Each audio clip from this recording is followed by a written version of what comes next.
తమిళ super star Rajinikanth మందేసేవాడా, తాగే shooting లో పాల్గొనేవాడట. ఈ విషయం సినీ ఇండస్ట్రీ నుంచి వచ్చిన మాట కాదు, ఉన్నది ఉన్నట్లు ఓపెన్ గా చెప్పేసే అలవాటున్న రజనీకాంత్ చెప్పారు. అందుకే ఆయన కండక్టర్ నుంచి సూపర్ స్టార్ పొజిషన్ చేరుకున్నాడు. షూటింగ్ అయిపోయి ప్యాకప్ చెప్పగానే మన సూపర్ స్టార్ మందు బాటిల్ ఓపెన్ చేసేవారట. ఓసారి బాలచందర్ దర్శకత్వంలో సినిమా షూటింగ్ జరుగుతున్నప్పుడు రజనీకాంత్ మందేశాడట. అయితే షూటింగ్ అయిపోలేదని, ఇంకా ప్యాకప్ చెప్పలేదని తర్వాత తెలిసిందట. రజనీ చేసిన సీన్ బాగా రాలేదని మళ్ళీ చేయాలనుకున్న బాలచందర్ రజనీని పిలిచారట. అప్పటికే మందేసిన రజనీకాంత్ బ్రష్ చేసుకుని పర్ఫ్యూమ్ స్ప్రే చేసుకుని స్పాట్కి వెళ్లారట.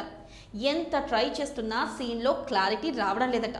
అసలు విషయాన్ని కనిపెట్టిన బాలచందర్ యాక్టర్ నగేష్ గురించి తెలుసా, యాక్టింగ్లో ఆయన కాలి దుమ్ముకు కూడా సరిపో, అలాంటి వ్యక్తే తాగి తాగి కనిపించకుండా పోయాడు.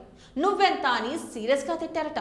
దీంతో దెబ్బకు మందు దిగేసిందట రజనీకాంత్కు. ఇక అప్పటి నుంచి మందు జోలికి సూపర్ స్టార్ రజనీకాంత్ వెళ్ళడం లేదట.